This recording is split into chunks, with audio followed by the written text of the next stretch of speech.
Mas o ditador cabeludo da Venezuela continua morrendo de inveja do ditador careca do Brasil. Eu deveria ter resgatado no programa de hoje o vídeo onde o Alexandre de Moraes, antes das eleições, antes do 8 de janeiro, falava assim, ria, brincava e falava assim: nos Estados Unidos eles prenderam mais de 1.000 pessoas. Nós prendemos pouco ainda, temos que prender mais. Eu estou parafraseando ele aqui.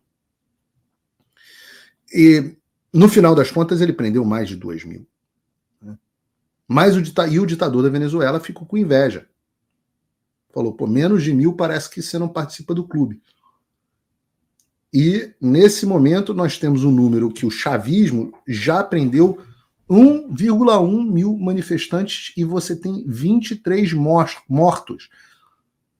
Tá, que desde o início dos protestos na Venezuela contra o ditador Nicolás Maduro, 1.102, ainda menos do que o Brasil, manifestantes foram detidos pela polícia política do chavismo, que não a nossa Polícia Federal.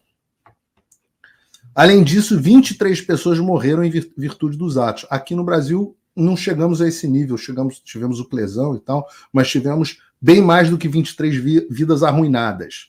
Os dados são do Foro Penal, uma ONG defensora dos direitos humanos, que no Brasil nunca vi falar nada a respeito. Várias entidades do terceiro setor acompanham a onda de repressão na Venezuela. No Brasil, ninguém acompanha. 1.100 mortos é menos do que a gente tem no Brasil. E agora, o receituário nazi-comunista. Maduro quer criar campos de concentração para opositores. Nicolás Maduro, declarado reeleito pelo Conselho Nacional Eleitoral da Venezuela, sem apresentar as atas de votação, deu novo passo para tornar sua ditadura ainda mais escancarada com a construção de centros prisionais de segurança máxima para manifestantes detidos nos processos eleitorais. Decidir criar prisões de segurança máxima para todas as gangues de nova geração, milícias digitais, né? Como se refere aos venezuelanos críticos do regime, que estão envolvidos em guarimba, termo pejorativo usado pelo chavismo para chamar a oposição, e ataques criminosos. E não há perdão, ou seja, sem anistia, no quadro da Constituição e das leis para isso. Vamos fazer uma aposta para ver se essas prisões conseguem a reeducação e convertê-las em espaços produtivos. Lembram das falas dos ministros do STF sobre para reprogramar a mente das pessoas? Opa, desculpe interromper o seu vídeo, mas desde 2022 eu continuo com as contas bloqueadas e o passaporte cancelado pelo Xandão. Se você aprecia o meu trabalho e tudo que eu faço pela liberdade de expressão, tem um lugar onde você pode se tornar meu apoiador com uma pequena quantia por mês. Acesse www.paulofigueiredoshow.com e torne-se meu apoiador, e aí você vai receber conteúdos exclusivos e desconto nos meus cursos. Ou então, você pode se tornar meu patrono Gold e passar a me pautar, tem reuniões comigo, você entra para o meu grupo de WhatsApp, que eu uso sempre. O link para tudo isso está aí na descrição. Aliás, os campos de concentração não deveriam ser novidade. O Brasil teve e tem campos de concentração. Ora, eu preciso lembrar, isso aqui, essa imagem, por exemplo, é uma imagem dos presos do 8 de janeiro. Esse campo de concentração existiu no Brasil. Alguém precisa... Consegue aumentar o espaço da tela, Bruno? Isso existiu no Brasil. Alguém precisa lembrar que essa realidade, que não é vista pelas ONGs internacionais, não é fictícia e possível para o Brasil. Ela é uma realidade que aconteceu no Brasil, em escala maior do que a da Venezuela. Quando eu digo que a diferença é o cabelo, não é brincadeira. Tem o vídeo do campo de concentração aí, Bruno? Raposo! Raposo! Não, não é esse não, esse não. Esse. Temor não há, mas eu bem sei que a minha vida olha a cara das pessoas.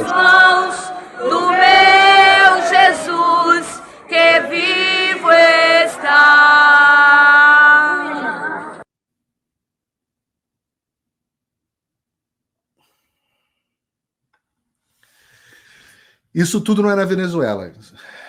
Isso tudo é no Brasil. Eu preciso lembrar isso a vocês. Enquanto o Reinaldo Azevedo diz que o Maduro é bolsonarista, e eu expliquei no programa anterior o que é gaslighting, o que é enlouquecimento, eu preciso lembrar você que você que está me assistindo, parte dessas 13 mil pessoas que estão nos assistindo, você não é maluco. Você não enlouqueceu. Maduro não é bolsonarista. Maduro é o Alexandre de Moraes de peruca. Ou com implante. Ou o Lula. A esquerda é isso. Você não vê nenhum candidato de direita no mundo dizendo que precisa regular o discurso da esquerda. Nenhum. Você nunca ouviu o Trump dizendo isso. Você não vai ver a Le Pen. Você não vai ver os conservadores no Reino Unido. Você não vai ver Bolsonaro. Você certamente não vai ver o Milei. Isso não é coisa de bolsonarismo, Globo News. Isso é o que vocês defendem. Todos os dias, no ar. O que vocês defendem é esse ditador que pega pessoas com câncer e não tem misericórdia nem das pessoas com câncer. Essas notícias do Alexandre são as da última semana. Para quem não viu isso aqui, isso é uma coisa absolutamente de vomitar. Alexandre de Moraes nega a retirada de tornozeleira de ré do 8 de janeiro por tratamento de câncer. Sem anistia, sem perdão, como diz Moraes, como diz Maduro. O ministro do STF adotou uma postura severa ao negar o pedido de suspensão da medida cautelar de monitoramento eletrônico feita pela defesa de Karina Rosa dos Reis, ré envolvida nos atos de 8 de janeiro. A defesa havia solicitado a retirada da tornozeleira para que a ré pudesse submeter a tratamento de câncer. De câncer!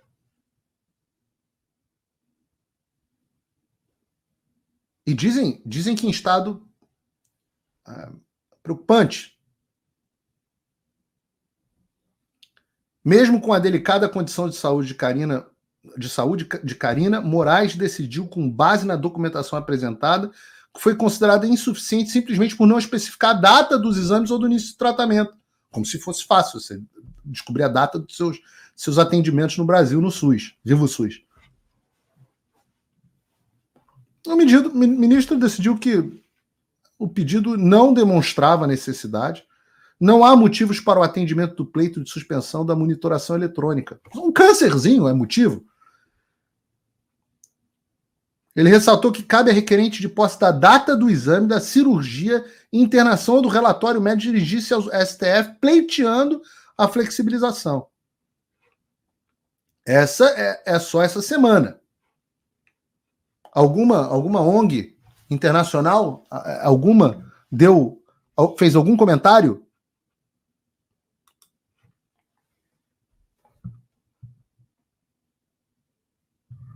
O que será que acontece se alguém xingar o Nicolás Maduro no aeroporto, digamos assim, em Roma? Porque também nesta semana, o advogado da família que foi acusada de hostilizar o Moraes aponta o erro da decisão. O advogado Ralph Tortman, que atua na defesa dos Mantovani, apresentou um novo recurso nessa semana no caso que envolve o aeroporto de Roma. Na ação, ele pede ao Dias Toffoli acesso à gravação original das câmeras de segurança para submetê-la a uma perícia independente. Isso segundo porque, olha que loucura, a gente tem um advogado dizendo que o conteúdo foi adulterado pela Polícia Federal. A Polícia Federal está sendo acusada por um advogado de ser uma organização criminosa que adulterou provas para favorecer o ministro do STF. É a segunda.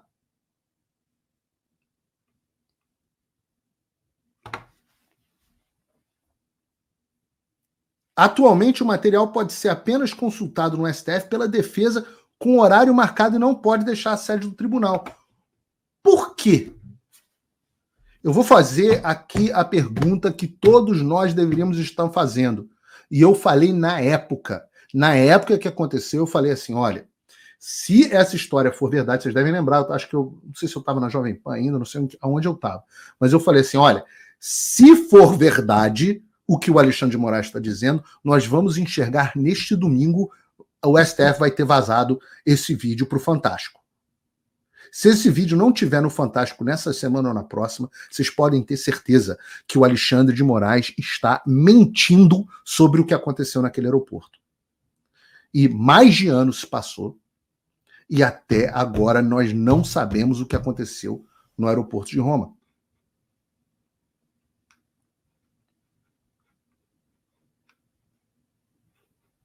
E claro, tem todos os problemas de processo penal, aí os caras não deveriam estar no STF, enfim, não vou nem entrar nisso aqui.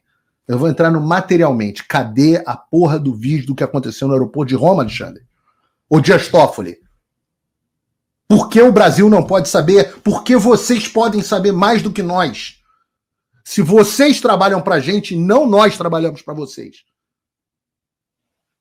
A gente sabe a resposta. Mas a conta de vocês vai chegar. De todos vocês vai chegar. Até lá vocês vão continuar pegando essas pessoas perigosíssimas, como a moça do 8 de janeiro que pintou uma estátua de batom e aceitar a denúncia criminal contra ela. Perigosíssima essa moça. Essa senhora é uma meliante. Maduro tá certo, tem que cuidar toda a força da lei, Supremo Tribunal Federal para essa moça, onde já se viu. Já pensou se todas as estátuas do país começassem a ser pichadas de batom? Ah, não, esqueci. Quase todas as estátuas do Brasil estão pichadas, mas com grafite de criminosos na rua, vândalos, que não sofrem absolutamente nenhuma sanção do Estado brasileiro. Mas a mocinha, essa senhora aqui, dá para ver que a cara dessa pessoa era praticamente um Hannibal Lecter. Né? Essa moça, uma clara evidência, essas pessoas que estão em volta dela, essa família dela. Importante até que essa moça seja afastada, né, da família. A cara dela, de meliante, te vê claramente que ela é assim, porra, ali fechada com o Fernandinho Beiramar. Ah, não, se fosse, estava solta pelo STF. Mulher do batom. Do batom. E claro, a gente não pode esquecer, ainda nessa semana, o caso do Daniel Silveira, que nós trouxemos o advogado aqui dele na semana passada, continua preso há mais de 100 dias, assim como tem deputado preso, ex-deputado preso na Venezuela, a gente tem o do Brasil preso há mais de 100 dias ilegalmente. E claro, há o caso cada vez mais ridículo do Felipe Martins, que foi objeto de uma excelente coluna do Glenn Greenwald, que eu recebi do WhatsApp do Bolsonaro. Né? Quem diria? Eu sempre elogiava o Glenn Greenwald, eu era massacrado por isso. Quem diria que eu ia viver para receber no meu WhatsApp uma reportagem do Glenn Greenwald enviada pelo presidente Bolsonaro? Olha que mundo louco, dentro da Folha de São Paulo, falando mal do Alexandre de Moraes. Eu falei, caraca, isso é muito louco. O presidente Bolsonaro está me mandando... Se eu viajasse no tempo, para 3 anos atrás, e dissesse assim, olha, Paulo, vai ter um dia que você vai receber do Bolsonaro, por WhatsApp, uma reportagem do Glenn Greenwald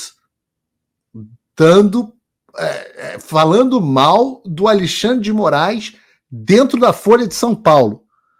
Eu digo a você, não tinha a menor chance de eu acreditar num negócio desse. Mas o mundo efetivamente dá muitas voltas. E não só o Glenn publicou, mas eu tiro o chapéu, porque ele é advogado, né? Aliás, é mais um jornalista que é chamado de blogueiro, apesar de ter um Pulitzer, porque ele não é jornalista de formação, né? O Glenn é advogado, constitucionalista, inclusive. E tá ele na Folha de São Paulo. Eu vou ler só uns trechos aqui para você.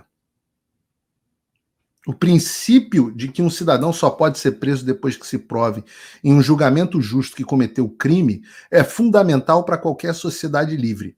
Essa é a premissa que fundamentou as reportagens da Vaza Jato no Intercept e a mesma que levou o STF a anular as condenações de Lula por Sérgio Moro. Doloroso, né? A prisão sem julgamento, mas é bom porque agora o Alexandre está apanhando pela esquerda, ele não está apanhando mais pela direita, ele está apanhando pela esquerda. A prisão sem julgamento justo é um dos atos mais graves que o Estado pode cometer. Existem circunstâncias muito restritas e raras em que isso pode ocorrer. A prisão preventiva é uma medida de caráter excepcional e se justifica para prevenir situações que podem colocar em risco um resultado judicial justo. Por exemplo, quando um acusado pode obstruir uma investigação ou apresenta um grande risco de fugir do país.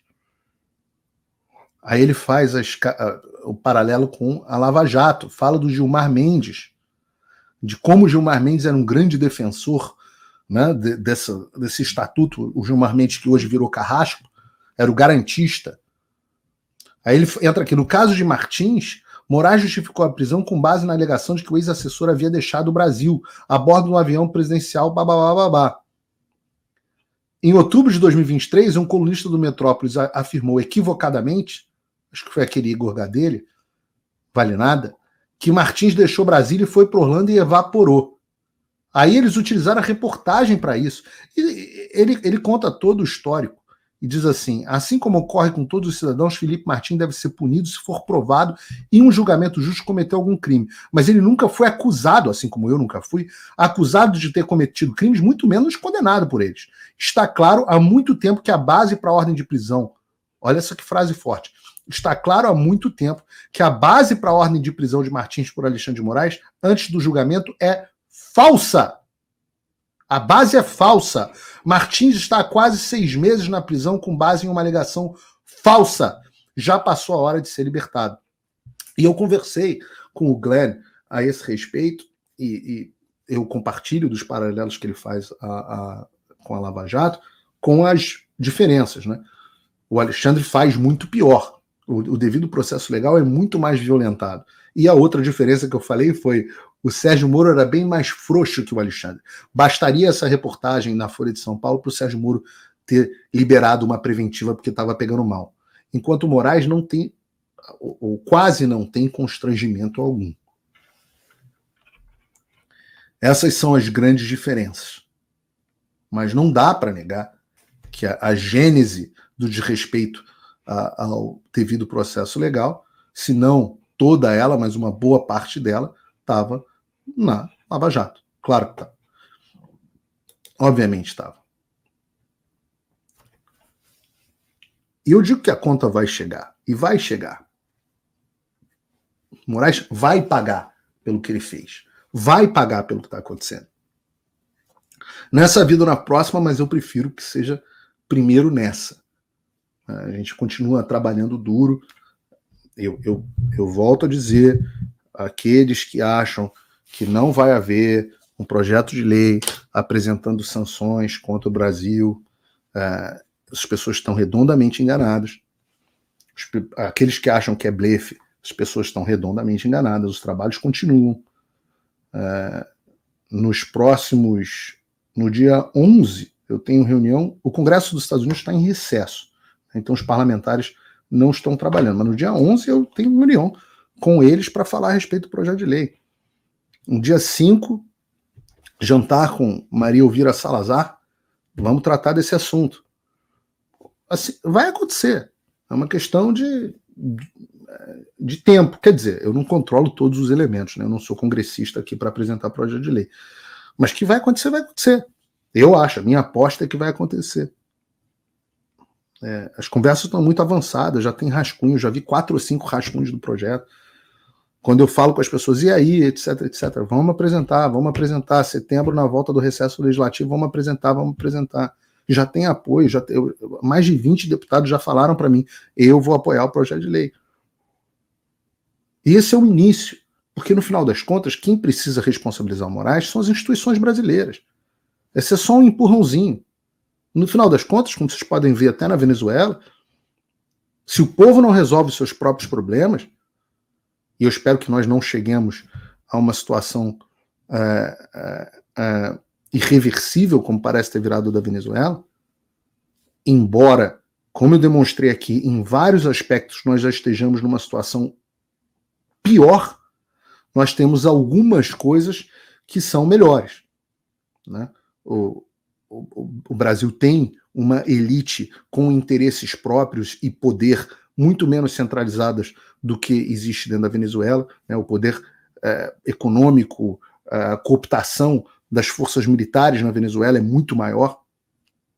Eu acho que, embora nós temos o pior comandante do exército da história do Brasil, que, aliás, o general Tomás, não adianta ficar mandando recadinho para que tá atrás de mim, não. A pra puta que te pariu, não tenho medo de você não, porra. Ah, vou botar a inteligência do exército para investigar esse cara. Chupar, eu tenho medo de inteligência do exército? Porra. Já falei isso milhões de vezes. O sobrenome é Figueiredo. Pergunta em volta o que significa sobrenome Figueiredo. Acho que eu vou ficar mandando recadinho por terceiro. Que coisa de babaquinha. Quer me procurar? Pede meu WhatsApp, vem falar comigo. Diz que eu tô errado. Diz que eu tô errado nas afirmações que eu faço. Em vez de ficar fazendo encontrinho com jornalista, encontrinho com não sei quem, recadinho. Olha, o general, o comandante do exército está puto com você, Paulo Figueiredo. Eu caguei, porra. Não durmo com o comandante do exército. Esses caras acham que são muito mais poderosos do que são. Não tenho medo de nenhum deles. Vai fazer o quê? Vai me jogar na prisão? Eu já tive. Sobrevivo. Daniel Silveira vai sair da prisão. Vai sair da prisão herói. Você passa um perrengue um tempo e sai mais forte, pô. Eu, hein? Recadinho, coisa de baitola. É um nível, né? Mas apesar desse borra-botas lá como comandante do exército, as nossas forças armadas como um todo não sofreram o mesmo processo da Venezuela. Podem pecar pela omissão, o que é grave, mas não estão no mesmo estágio de subserviência que estão as forças da Venezuela. Então, você tem os limites da força. Você tem a Polícia Federal tá com um câncer em estado de metástase, mas tem muita gente boa ainda dentro da Polícia Federal. Muita gente boa. E as outras forças policiais, eu diria que são totalmente desalinhadas com o governo, com o Alexandre. Ou vocês acham que as forças policiais, a PM do Rio de Janeiro, a PM de São Paulo, é feliz com as decisões do STF, que soltam os bandidos que eles arriscam a vida para se defender? Que defendem a criminalidade, que defendem o tráfico de drogas? É claro que não.